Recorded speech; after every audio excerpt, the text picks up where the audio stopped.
आज के इस लेक्चर में मैं आपके साथ 9th class national book foundation के कुछ इम्पॉर्टेंट एमसीक्यूज आपके साथ डिस्कस करूंगा। आपने जस्ट पॉइंट देखने हैं कि किन पॉइंट से आपके एमसीक्यूज बन सकते।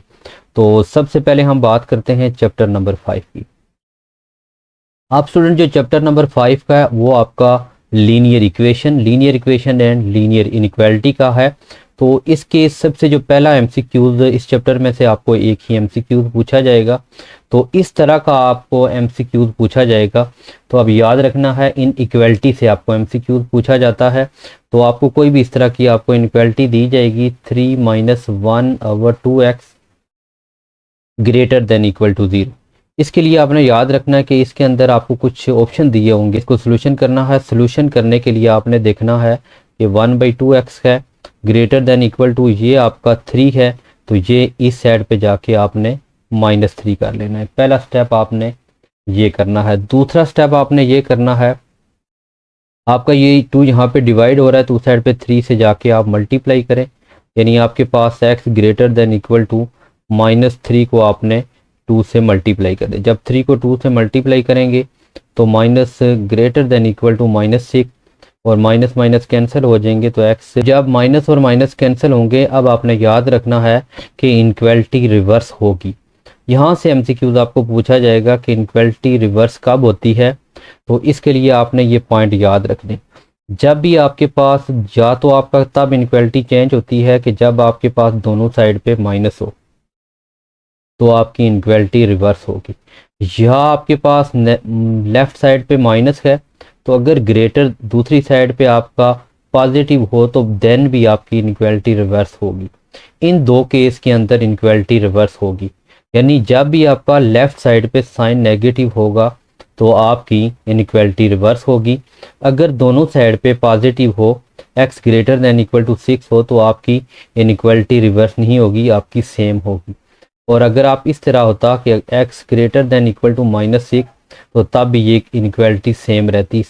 तो आपने याद रखना इनइक्वालिटी तब ही आपकी चेंज होगी लेस ग्रेटर में, या ग्रेटर लेस में तब चेंज होगा जब आपका लेफ्ट साइड पे माइनस होगा, या बोथ साइड पे माइनस होगा, या आपका लेफ्ट साइड पे एमसीक्यूज होगा। इस तरह का आपको कोई इनइक्वालिटी में से आपका पूछा जा सकता है, तो आपने इसको अच्छे से देखना है। दूसरा जो आपको इस चैप्टर में से पूछा जा सकता है, अब इस तरह का कोई भी दिया जा सकता है एमसीक्यू, ज़रूरी नहीं है कि आपको ये दिया जाए। दूसरा आपको एमसीक्यू पूछा जा सकता है एब्सोल्यूट वैल्यू से। अब स्टूडेंट याद रखें कि एब्सोल्यूट वैल्यू में से आपको तो इस तरह का टाइप 1 इस तरह की एमसीक्यू पूछा जा सकता है कि x+1 का एब्सोल्यूट इज इक्वल टू 7 है, इसका सोल्यूशन सेट क्या होगा। तो फिर आपने इसको x+1 इज इक्वल टू +-7 करना है, और एक दफ़ा आप इसको प्लस में सॉल्व करें और एक दफ़ा आप इसको माइनस में सोल्यूशन करें। तो फिर इनमें से आपके पास आंसर हो सकता है कि 7 - 1 करें 6 आएगा। और अगर आपके पास x इज इक्वल टू है -7 + 1 है तो -1 करें तो x इज इक्वल टू -8। इस तरह आपका आंसर होगा उनमें से, तो आपने ये लगा लेना। या तो इस तरह का एब्सोल्यूट वैल्यू में से पूछा जा सकता है, एमसीक्यूज पूछा जाएगा अगर आपके पास x+1 -4 इज इक्वल टू आपके पास -8 हो तो इसका सोल्यूशन सेट क्या होगा। आप स्टूडेंट आपने याद रखना है कि जब भी आपके पास सोल्यूशन करेंगे x+1 is equal to -8 plus -4 है तो आपके पास +4 आएगा। तो ये आपके पास x+1, तो अब -4 में से -8 + 4 करो -4 आएगा। अब इसका नो सोल्यूशन होगा। इस तरह के ट्रिकी क्वेश्चन एमसीक्यूज पूछे जा सकते हैं आपसे। जब भी साइड पे नेगेटिव पहले से होगा तो इसकी ये प्रॉपर्टी आपने याद रखना है कि यहाँ पे आपकी प्रॉपर्टी यूज होगी कि ए का absolute always greater than equal to 0 होता है। तो ये प्रॉपर्टी इसके लिहाज से अप्लाई करें तो इस साइड पे नेगेटिव साइन आ रहा है, 0 से नेगेटिव छोटा होता है, तो इसलिए इसका सोल्यूशन सेट आपका एम्प्टी सेट आएगा। आपने प्रॉपर्टी याद रख लेनी है एब्सोल्यूट, इनमें से कोई पूछी जा सकती हैं। ए का absolute always greater than equal to 0 होता है, और अगर आपके पास -a का एब्सोल्यूट है तो वो पॉजिटिव होगा। और अगर आप इस तरह ए एब्सोल्यूट बी करें तो आपके पास ए का एब्सोल्यूट बी का एब्सोल्यूट, इस तरह का आपको एक MCQ पूछा जा सकता है चैप्टर नंबर से। और उसके बाद अगर हम बात करें तो इस तरह का भी आपको MCQ पूछा जा सकता है। यहाँ से आपको वैल्यू दी जा सकती हैं कि अगर आपके पास 2x+4 इज इक्वल टू -8 हो तो इसका सोल्यूशन सेट क्या होगा। तो यहाँ पे भी आप देखें नेगेटिव है तो इसका भी सोल्यूशन नो सोल्यूशन होगा। या आपको इस तरह को वैल्यू दी, अगर इस तरह ये दिया होता कि 2x+4 इज इक्वल टू 8 तो बोथ साइड पे आपने स्केयर करना है।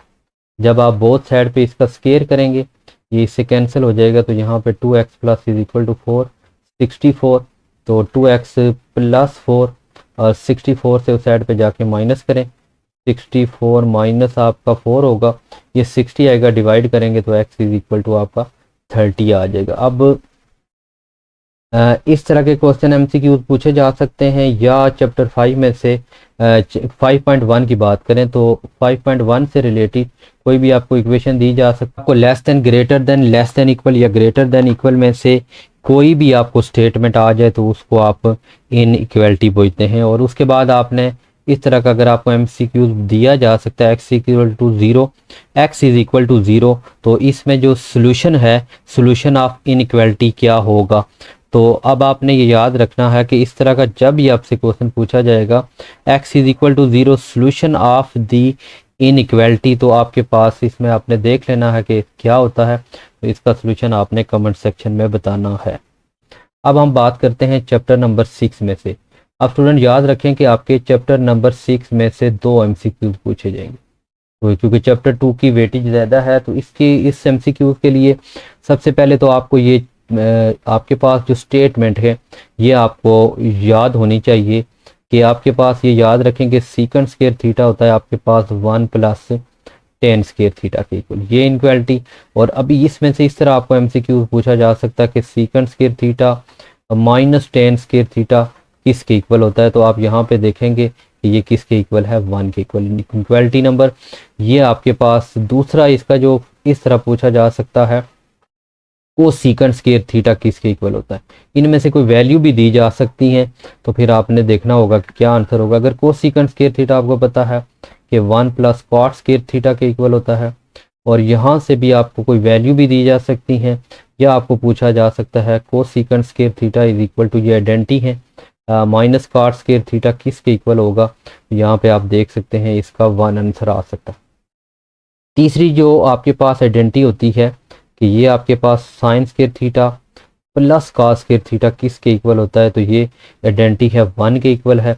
या आपको पूछा जा सकता है साइन स्क्वायर थीटा किसके इक्वल होगा, तो ये 1 - cos स्क्वायर थीटा। ये आपने अच्छी तरह याद रखनी है। और उसके बाद यहाँ से एक पॉइंट आपको पूछा जा सकता है, अगर मैं देख लूँ, अगर इस तरह दिया जाए आपको sine theta is equal to 1/2 है, तो आपको पूछेगा find the value of cos theta, कि cos थीटा की क्या वैल्यू होगी। तो आपने जस्ट फार्मूला लगाना है। अभी मैंने बताया कि sine square theta plus cos square theta is equal to 1 होता है। तो अगर आप cos स्क्वायर थीटा की बात करें तो ये होता है 1 - साइन स्क्वायर थीटा के इक्वल। तो यहाँ पे आपने cos स्क्वायर थीटा लगाना है 1 - साइन थीटा की जगह 1/2 का स्क्वायर। तो ये आपके पास आ जाएगा cos square theta is equal to 1। इसको आप सोल्यूशन करेंगे 1/2 का स्क्वायर 4, तो यहाँ पे आप 4 - 1 करें तो ये आपके पास 3/4 आएगा। तो ये cos square theta square root both side पे लेंगे तो आपके पास cos थीटा आ जाएगा √3/2।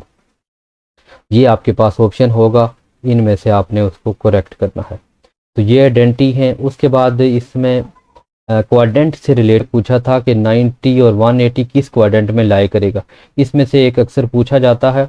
तो इसके लिए स्टूडेंट आपने ये याद रखना है कि यहाँ से रोटेशन शुरू होती है, यहाँ पे एंटी क्लॉकवाइज 90 से 180, 180 यहाँ पे 270 होगा और ये 360 होगा। ये फर्स्ट रेवोल्यूशन है। तो इसमें अगर आप देखें इसको हम बोलते होते हैं फर्स्ट क्वाड्रेंट, यहाँ पे इसको सेकंड क्वाड्रेंट, और इसको आप थर्ड क्वाड्रेंट बोलते हैं, और यहाँ पे इसको ये आपके 4 क्वाड्रेंट है, ठीक है। तो इस क्वाड्रेंट में, पहले क्वाड्रेंट में अगर यहाँ से देखेंगे 90 और 180 किस क्वाड्रेंट में लाई करता है, तो यहाँ पे आप इजीली देख सकते हैं कि ये जो रोटेशन आपकी 90 से 180, तो ये आपकी सेकंड क्वाड्रेंट में लाई करेगा। तो आप इसमें आपने देख लेना है कि आपका सेकंड क्वाड्रेंट में ये लाई करेगा। अगर वो पूछ ले कि 180 से 270 किस क्वाड्रेंट में लाए करेगा, तो यहाँ पे आप देख सकते हैं ये थर्ड क्वाड्रेंट में। अगर आपका 270 360 की देखें तो ये आपका यहाँ पे आप फोर क्वाड्रेंट में लाए करेगा। अगर 90 से लेस है और 360 तो यहाँ पे आपके ये फर्स्ट क्वाड्रेंट में लाए करेगा। ये आपने अच्छे से देख लेना है। तो यहाँ पे आप देख सकते हैं पहले क्वाड्रेंट में पूछा जा सकता है कौन से एलिमेंट पॉजिटिव होते हैं, तो यहाँ पे ऑल जो आपके पॉइंट हैं पॉजिटिव होंगे। इसमें आपका साइन पॉजिटिव होता है और उसका रेसिप्रोकल कोसेकंट थीटा पॉजिटिव।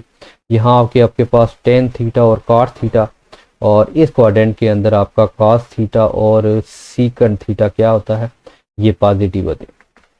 तो यहाँ पे आप याद भी रख सकते हैं, यहाँ पे ए है, यहाँ पे एस है, यहाँ पे टी है और यहाँ पे सी है, add sugar to coffee.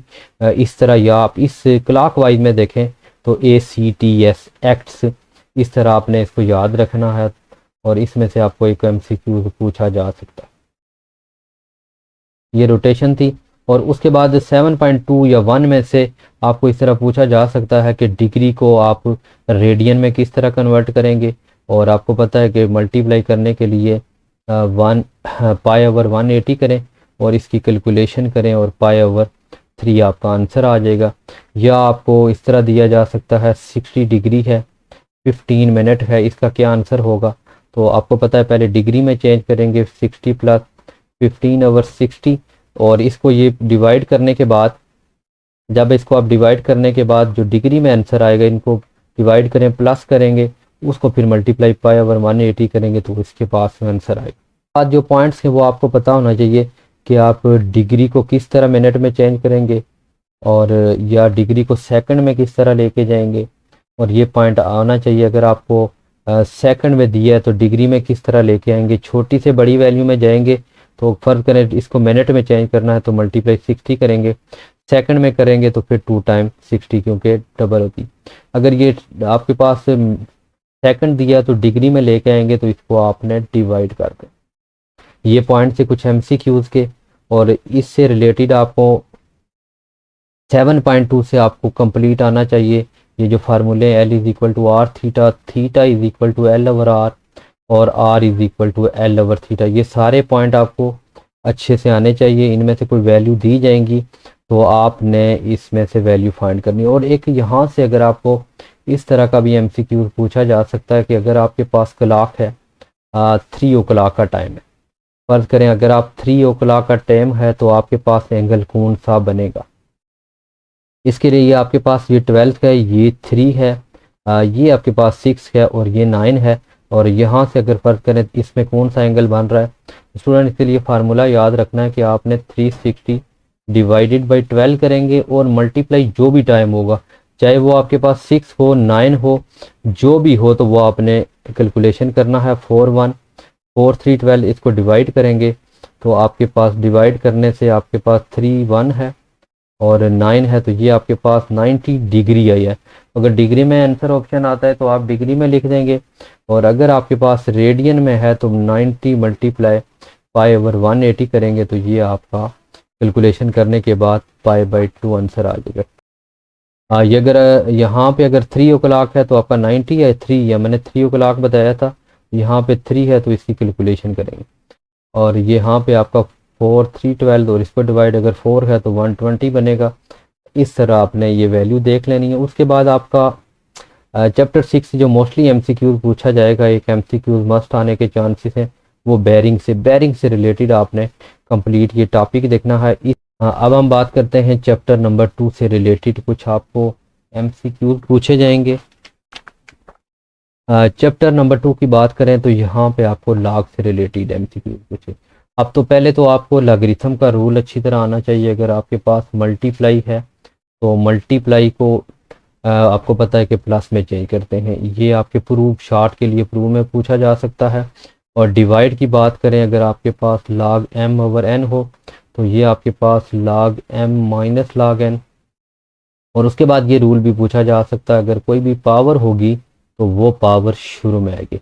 In log से रिलेटेड कोई भी MCQ पूछा जा सकता है। फर्ज करें कि 5 × 6 डिवाइडेड बाई 2 इसके इक्वल होगा, तो आपको पता है कि आपको मल्टीप्लाई को प्लस में चेंज करते हैं और डिवाइड को आपने माइनस में चेंज करना है। तो ये आपके पास कुछ एमसीक्यूज आएगा। अच्छा, उसके बाद ये आपके लॉग से रिलेटेड पूछा जा सकता है। दूसरा जो पॉइंट है आपकी 2.1 जो एक्सरसाइज है, उसमें से एक मस्ट पूछा जाएगा कि आपने साइंटिफिक में कैसे चेंज करना है। अगर मैं ये लिख दूं कि 0.0039, तो इसकी साइंटिफिक क्या होगा, तो यहाँ पे देखें 3.9 मल्टीप्लाई 10 की पावर, इस पॉइंट से इसका काउंट करें तो -3 हो जाएगा। आपको पता होना चाहिए। और करेक्टिस क्या होती हैं, आपको करेक्टिस पता होना चाहिए, मल्टीसा पता होना चाहिए। किस तरह फाइंड करते हैं ये एमसीक्यूज में पूछा जा सकता है। और उसके बाद ये इस तरह की कोई वैल्यू पूछी जा सकती है कि log 3 की power x is equal to 4 हो, तो x की वैल्यू क्या होगी। तो ये यहाँ से एमसीक्यू पूछा जा सकता है। शिफ्ट प्रॉपर्टी लगाएंगे, 3 4 है, x यहाँ पे लेके आए, अगर 3 की पावर 4 करें तो ये आपके पास 81 आएगा। तो ये आपके पास इस तरह के कुछ क्वेश्चन आपको पूछे जा सकते हैं। और उसके बाद आपने ये याद रखना है कि जो लॉगरिथम ऑफ एनी नंबर, ये पॉइंट याद रखें, logarithm of any number it self is, जो बेस होती है वो 1 होती है, ये पॉइंट याद रखना है। और दूसरा इसमें से 1 होती है। अगर इस तरह पूछा जाए आपको कि logarithm of unity of any base, unity of any base है वो 0 होती है, ये पॉइंट याद रखिएगा कि logarithm of unity of any base 0 होती है। और logarithm of any number of it self is base जो है वो आपके पास 1 होती है, ये पॉइंट याद रखिएगा। फिर आपको पता होना चाहिए कि log e की वैल्यू क्या होती है, इसकी वैल्यू होती है 0.433, ये पॉइंट्स आपने याद रखना है। इस तरह के कोई भी अगर आपके पास वैल्यूज़ आती हैं या आपको इस तरह का दे दें log y x किसके इक्वल होगा, तो ये आपको पता होना चाहिए कि इसके सोल्यूशन क्या होगा। तो इसका पास आपको पता है log x अवर log y, अगर यहाँ पे कोई बेस दी जाती है, a दी जाती है, तो आप, ये रूल नंबर 4 है। तो इससे रिलेटेड आपको एमसीक्यूज पूछे जा सकते हैं। और कॉमन लॉगरिथम जो है उसकी जो बेस होती है वो 10 होती है, ये पॉइंट भी याद रखिएगा। और जो integral part of common logarithm होता है, जो integral part of common logarithm होता है उसको करेक्टिस बोलते हैं। और जो decimal part of the common logarithm होता है उसको भी, ये भी पॉइंट याद रखिएगा, इसको मल्टीसा बोलते हैं। फिर एक पॉइंट याद रखिएगा कि आपके पास if the characteristic of the logarithm of number is -2 हो, तो नंबर जो है वह वो 0 कितने पॉइंट के बाद आएगा, ठीक है, तो ये 1 पॉइंट के बाद आएगा, ये पॉइंट भी आपने याद रखना। ये चैप्टर 2 से रिलेटेड, इससे रिलेटेड आपकी रिव्यू एक्सरसाइज में दिए हुए एमसीक्यू, उनकी भी प्रैक्टिस करें इंशाल्लाह। इनमें से कोई चैप्टर जो चैप्टर 2 है इसी से रिलेटेड पूछे जाएंगे। स्टूडेंट, आपका चैप्टर नंबर 3 से जो मेन एमसीक्यू पूछे जाते हैं, तो एक तो आपको पूछा जाएगा नंबर ऑफ बाइनरी रिलेशन से related. Number of binary relation कैसे फाइंड करते हैं ये आपको अच्छे से आना चाहिए। इसके मैं एग्जांपल दे देता हूँ कि नंबर ऑफ बाइनरी रिलेशन कैसे फाइंड करते हैं। ये इस तरह भी आपको दिया जाता है कि अगर आपके पास ए की वैल्यू आपके पास 2 3 4 हो और बी की वैल्यू आपके पास, मैं लिखता हूँ यहाँ पे 2 और 4 है, इसके नंबर ऑफ बाइनरी रिलेशन कितने होंगे। तो आप स्टूडेंट्स के लिए आपने फार्मूला याद रखना है 2 इंटू एन की पावर ए मल्टीप्लाई बी। तो यहाँ पे आप लिख सकते हैं 2 की पावर ए की वैल्यू आप काउंट करें तो ए की वैल्यू 3 है और बी की वैल्यू देखें तो 2 है। तो आपने यहाँ को 2 को 3 से मल्टीप्लाई करें 6 करें, तो या ऐसे आंसर होगा, नहीं तो आपको 2 को 6 से मल्टीप्लाई करें 64, इस तरह भी आंसर आ सकता है।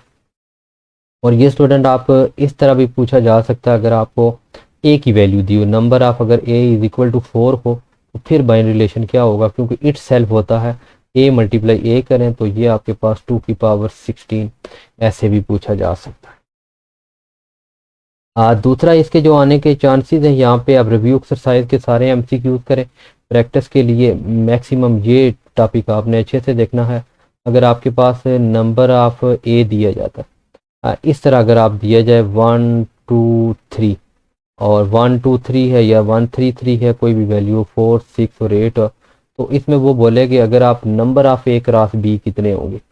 तो इसका फाइंड करने का छोटा सा मेथड है ये, क्योंकि आपके में दिया भी हुआ है मॉडल पेपर में, तो इसमें भी 3 है, तो इसमें भी अगर देखें तो ये भी 3 है, तो 3 मल्टीप्लाई 3 9, अगर 2 हो तो 3 मल्टीप्लाई 2 करें तो ये आपके पास 6 आएगा। इस तरह देख लें, अगर इस तरह की फॉर्म में दिया जाए number of B is equal to T हो, तो बी क्रॉस बी के एलिमेंट कितने होंगे या नंबर ऑफ बाइनरी रिलेशन कितने होंगे, उसके लिए भी आपने फार्मूला लगाना है, तो ये 2 की पावर t² आ जाए। अब आपके जितने भी एमसीक्यूज हैं एक्सरसाइज से रिलेटेड, रिव्यू एक्सरसाइज से चैप्टर के अंदर, इसके डिफरेंट पॉइंट्स भी बन सकते हैं। इसमें से एक पॉइंट पूछा जा सकता है कि डोमेन और रेंज, डोमेन रेंज से टॉपिक पूछा जा सकता है। कोई फंक्शन कैसे फाइंड करते हैं, इसमें कितने वैल्यूज हो सकती हैं, तो डोमेन अगर आपके पास फंक्शन आपका 0 1 और 2 1 और 3 4 दिया हो, तो इसकी डोमेन और रेंज पूछी जा सकती है। तो पहले एलिमेंट आपके डोमेन होंगे, जैसे आपके पास 0 2 3, और यहाँ के अगर हम रेंज की बात करें तो इसके 1 1 और 4 ये आपकी रेंज होगी। और यहाँ से अगर पूछा जा सकता है कौन सा फंक्शन है, तो फिर आपको फंक्शन का पता होना चाहिए कौन सा फंक्शन है। रिलेशन क्या होती है, अगर जब भी डोमेन के अंदर रिपीटेशन आएगी, अगर डोमेन रिपीट हो तो वो याद रखिएगा ये पॉइंट के, जब भी अगर फर्ज करें यहाँ पे 0 है तो यहाँ पे भी 0 होता, तो डोमेन में जब भी रिपीटेशन होगी तो उसको हम रिलेशन कहते हैं। ये पॉइंट स्टूडेंट आपने अच्छे से याद रखना। बात करते हैं चैप्टर नंबर 7 की। चैप्टर नंबर जो 7 है वो आपका कोऑर्डिनेट ज्योमेट्री का है, यहाँ से भी एमसीक्यू पूछा जाएगा। तो ज़्यादातर जो आपके पास आने के चांसेस हैं, इस तरह के कोई एमसीक्यू दिया जाएगा, C10 दे दूं मैं और बी की वैल्यू 0 और माइनस को दे दूं, वो कहता है इज 20 हो, तो आपने वैल्यू सी की फाइंड करनी, फाइंड द वैल्यू ऑफ सी। इस तरह का एसएलओ बेस एमसीक्यू का मॉडल पेपर में भी इसके दिए हुए हैं। तो स्टूडेंट इसके लिए पहले तो आपको अच्छी तरह आना चाहिए कि आपका डिस्टेंस फार्मूला क्या है। तो डिस्टेंस फार्मूला का आपको पता है कि x2 माइनस x1 का होल स्केयर और प्लस y2 माइनस y1 का होल स्केयर, और इसके अंदर आपने वैल्यू पुट करनी है। तो आप यहाँ पे आपका ये x1 है, ये y1 है, ये आपके पास x2 है, ये y2 है। x2 की जगह आप 0 पुट करें तो ये 0 माइनस सी का स्केयर प्लस आपके पास -1, यहाँ पे y1 की वैल्यू -10 है, तो इसका स्केयर करें इज इक्वल टू आपने रखना है किसके, 20 के इक्वल रखना है। तो आप 0 माइनस सी करें, माइनस सी का स्केयर प्लस सी स्केयर होता है, तो यहाँ पे -1 -10, ये आपके पास -11 है, -11 का स्केयर करें 121 इज इक्वल टू आपके पास यहाँ पे 20 है। तो अब आपने बोथ साइड पे स्केयर लेना है, यहाँ पे भी आप स्केयर करें, यहाँ पे भी आप स्केयर करें, इस स्केयर को सोल्यूशन करें, ये आ जाएगा C square plus 120 is equal to 20 का स्केयर 400, और यहाँ पे आपने 400 है, इसमें से -120 करें, 400 -120 करें 279, तो बोथ साइड पे आप स्केयर रूट लें, तो सी की value plus minus under root 279। इस तरह का एमसीक्यू इसमें से पूछा जा सकता है, ये आपको अच्छे से आना चाहिए। उसके बाद यहाँ से आपको पैराग्राम पूछी जा सकती है, अगर दो दो साइडें इक्वल आती हैं तो उसकी पैराग्राम होगी, स्केयर के लिए ऑल साइडें इक्वल होनी चाहिए।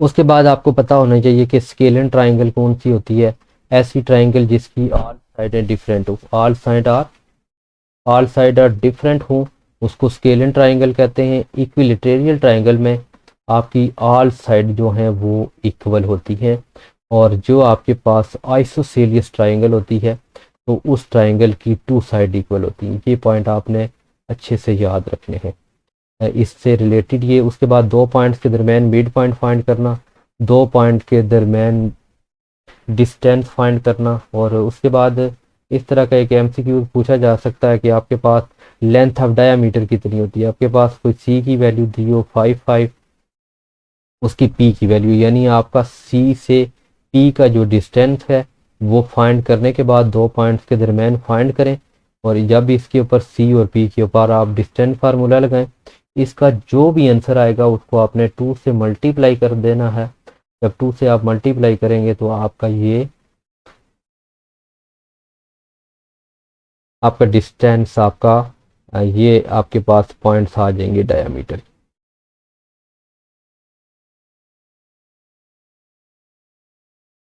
है। कि चैप्टर नंबर 9 में से किस टाइप के एमसीक्यूज पूछे जाएंगे। अब स्टूडेंट जो आपका चैप्टर नंबर 9 है, इसमें से किस तरह के एमसीक्यूज पूछे जाएंगे, तो अब ये याद रखिएगा मोस्टली एमसीक्यूज आपने रिव्यू से करने हैं। रिव्यू के करने के बाद आपको आइडिया होगा। दूसरा आपको पूछा जा सकता है हो मेनी साइड, फर्ज करें मैं एक एमसीक्यू लिखता हूँ, हो मेनी साइड, हो many side of how many side of exterior angle is 15, how many side if the exterior angle is 15, तो इसमें कितनी आपके पास एक्सटीरियर एंगल होगा। यहाँ पे मेन पॉइंट्स बताता हूँ वो आपने अब याद रखनेगा। एक्सटीरियर जब भी आपको बात बोलेगा कि एक्सटीरियर एंगल कितना फाइंड करना है, आपको अगर एन साइडेड दी हूँ तो आपने फार्मूला याद रखना है 360 डिवाइडेड बाय एन। अब ये आपके पास 360 है, इसको जितने भी आपके कोई साइड के एंगल हैं जो भी दिया होगा उससे आपने डिवाइड कर देना है तो आपके पास आंसर आए जो मर्जी। अगर मैं एन साइड, अच्छा दूसरी बात यह है कि आपको पता होने चाहिए कि रेगुलर एक्सागॉन एक्सागॉन है आपके पास, जितनी भी ये आपकी क्वाड्रेटेरियल है, अगर मैं फाइंड दी, अगर मैं बोलूँ कि एनी ट्रायंगल की फाइंड करें एक्सटीरियर एंगल, तो अब आपने याद रखना है कि 360 है, 360 को डिवाइड करें 15 से। अब इसको आप जब भी अब इसको डिवाइड करेंगे तो आपके पास 3 है, तो आपने 3 से जितनी भी साइडें दी होंगी, अगर 3 हैं, क्वाड्रेटेरियल की बात करें तो 360 डिवाइडेड बाय आपने 4 से डिवाइड करना है, तो जितना भी आपको जो भी अनसाइडेड दी होगी उससे आपने डिवाइड कर देना है। आपने अब देखना है कि आपके पास इंटीरियर एंगल, ये हमने एक्सटीरियर की बात करें, सम ऑफ इंटीरियर एंगल के लिए ये आपने फार्मूला याद रखना है। इसका फार्मूला होता है n-2। अगर हम ट्राइंगल की बात कर रहे हैं तो n-2 मल्टीप्लाई 180। अगर मैं एन साइडेड पॉलीगॉन मेरे पास फर्ज करें n is equal to 45 side दी है, तो स्टूडेंट जस्ट आपने फार्मूला पुट करना है n-2 मल्टीप्लाई 180, n की जगह 45 मल्टीप्लाई 2 मल्टीप्लाई 180 करें। आप कैलकुलेटर आपके पास होगा, कैलकुलेशन करें, आंसर आ जाएगी। ये n की जो भी साइड होगी वो आपने फार्मूला याद होना चाहिए, इसके अंदर आपको पुट करेंगे तो आपने फाइंड करनी है। दूसरा ये है ईच एक्सटीरियर एंगल, अगर वो बोलेगा sum of each interior angle, each interior angle के लिए स्टूडेंट आपने फार्मूला याद रखना है। फार्मूला सेम है n-2 multiply 180 divided by n होता है। ये फार्मूला आप अच्छे से याद करेंगे। आपको n की जो भी वैल्यू, फर्ज करें कि n की वैल्यू आपके पास 10 है, यहाँ पे आपने 10 पुट करना है, 10-2 मल्टीप्लाई 180 डिवाइडेड बाय आपके पास 10 करें, इसकी कैलकुलेशन करें तो आपने आंसर फाइंड करना है। इस तरह के आंसर फिर आपने सिमिलर ट्राइंगल से रिलेटेड जितने भी क्वेश्चन हैं उनमें से जो आपके एमसीक्यूज में आ सकते हैं, डायग्राम के साथ आपको अच्छे से आने चाहिए कि डायग्राम के साथ जब आपके पास दिए हों पॉइंट, तो आप डिस्क्रिप्शन में देखें, लिंक के अंदर मैंने मॉडल पेपर के ऑल एमसीक्यू सॉल्यूशन किए हुए हैं, वहाँ पे डिस्क्रिप्शन में लिंक दूंगा, वहाँ से देखेंगे वो आप फिगर से रिलेटेड किस तरह आप एमसीक्यूज करेंगे तो वो आपने कंप्लीट कर लेने हैं। उसके बाद अब हम बात करते हैं चैप्टर नंबर 10 की, तो इसमें से आपके ऑलमोस्ट 2 एमसीक्यूज आएंगे। ये मैं आपको टॉपिक बता देता हूँ, इन टॉपिक को अच्छे से आपको आना चाहिए। अगर शॉर्ट क्वेश्चन के अंदर आपको एमसीक्यूज के अंदर आपका मीन, मॉड और मीडियन, ये 3 पॉइंट हैं, ये आपके अनग्रुप डेटा का जो क्वेश्चन है वहाँ से आपको एमसीक्यूज पूछे जा सकते हैं। अनग्रुप डेटा के लिए मैं आपको सिंपल सा मेथड बताता हूँ। तो फर्ज करें अगर मीन फाइंड करना है, 2 4 6, मीन क्या होगा, इन सारी वैल्यू को आप प्लस करें, जितने नंबर हैं उन पे आप डिवाइड कर दें, 3 पे डिवाइड करें, 6 और 4 10 है, 10 टू 12 करें, 12 को 3 से डिवाइड करें तो ये 4 आपके 2 सेकंड में आंसर आ जाएगी। अगर वो बोलता है इसको आपका मीडियन फाइंड करें, तो मीडियन के लिए आपने इसको सबसे पहले असेंडिंग आर्डर में रेंज करना। ये देखें असेंडिंग आर्डर में रेंज है, अगर असेंडिंग आर्डर में ना होता 6 to 4 होता तो इसको हम अरेंज करते। अगर आपका ये आड है, अगर आड केस है तो जो मिड में है तो वो आपका जो मिड है वो आपका मीडियन होगा, ये याद रखें। और जो तीसरा पॉइंट है mod, mod basically most repeated value होती है, 2 4 6, इसमें कोई वैल्यू रिपीट नहीं हो रही तो आपका नो मॉड आएगा। अगर यहाँ पे मैं दे देता 2 4 4 6 6 6 8, तो सबसे ज़्यादा रिपीटेड वैल्यू 6 है, तो हम इसको लिखते कि ये आपका 6 मॉड होगा। एक तो आपने इससे रिलेटेड फाइंड करना है, ठीक है। और इस तरह का भी छोटा सा एमसीक्यूज दे सकते हैं कि वो आपके पास एक्स है एफ है तो 2 4 6 आपको 8 9 11, इसका आपका माड क्या होगा। तो आपकी सबसे जो बड़ी वैल्यू है उसके सामने जो वैल्यू होती है उसको हम माड बोलते हैं, ये पॉइंट याद रखेंगे। दूसरा आपका प्रोबेबिलिटी से रिलेटेड आपका एमसीक्यूज एक लाजमी आएगा, ये याद रखें। और प्रोबेबिलिटी से जो आपका एमसीक्यूज पूछा जाएगा तो वो डिफरेंट किस्म की आप उसके लिए 11.3 करें, उसमें से एमसीक्यूज पूछा जाएगा। फ़र्ज़ करें मैं आप देख रहा हूँ कि हमारे के पास ग्रीन बाल है, आपके पास 7 ग्रीन बाल हैं और रेड जो है वो 3 बाल हैं, तो आपके पास पूछेगा कि रेड की प्रोबेबिलिटी क्या होगी। तो आप पहले तो इनको आप ऐड करेंगे, टोटल बाल आप फाइंड करेंगे, टोटल बाल कितनी होंगी 7 + 3 करेंगे तो ये आपके पास 10 आ जाएगा।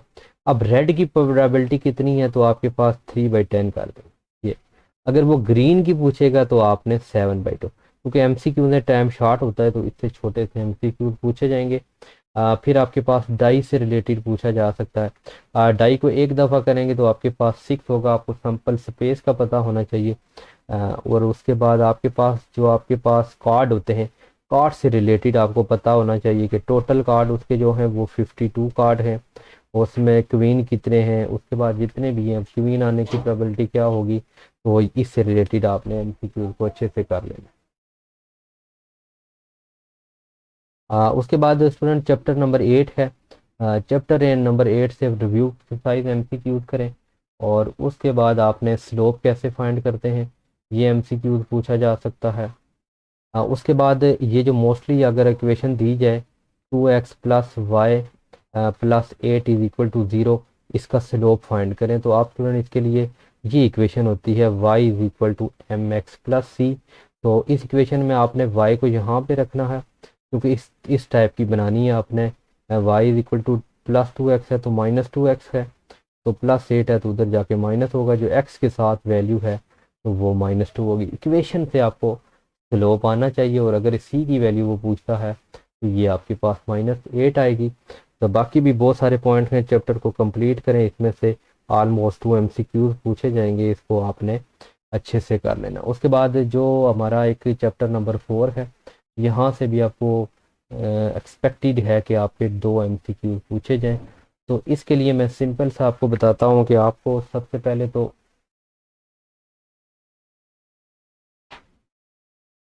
अच्छा चैप्टर नंबर 4 है तो इसमें आपको ऑल फार्मूला याद होना चाहिए, ठीक है।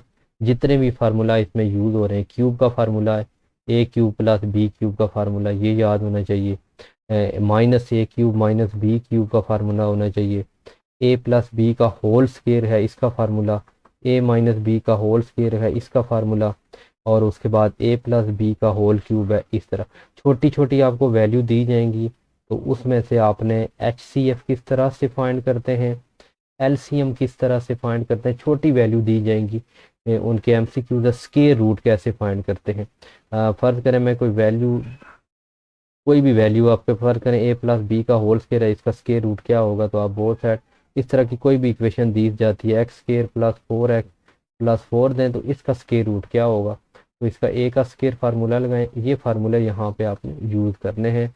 और उसके बाद आपके पास 2 आएगा, a की वैल्यू x और b की वैल्यू 2 है, यहाँ से आपने x + 2 का होल्स करें तो आपको पता है कि स्क्वायर रूट लेंगे तो x + 2।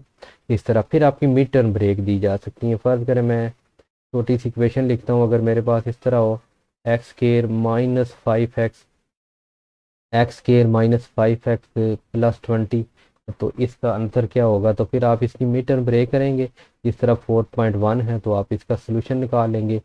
लीनियर इक्वेशन वो होती है जिसमें 1 वेरिएबल होता है और क्वाड्रेटिक इक्वेशन के अंदर 2 वेरिएबल होते हैं, क्यूबी के अंदर 3 वेरिएबल होते हैं। इस तरह आपने अच्छे से कंप्लीट कर लेने हैं। चैप्टर नंबर 1 से भी एक एमसीक्यू पूछा जाएगा, उससे रिलेटेड आप 1.2 करें, उसमें से उसी की तरह की कुछ वैल्यू फाइंड होने करना होगी, तो ये आपने एमसीक्यू फाइंड कर लेने हैं। उम्मीद है जो हमारा लेक्चर है वो पसंद आया होगा। चैनल पे न्यू है ज़रूर सब्सक्राइब करें, आपने फ्रेंड के साथ शेयर करें। मिलते हैं नेक्स्ट लेक्चर में, तब तक के लिए इजाज़त दीजिए। अल्लाह हाफिज़।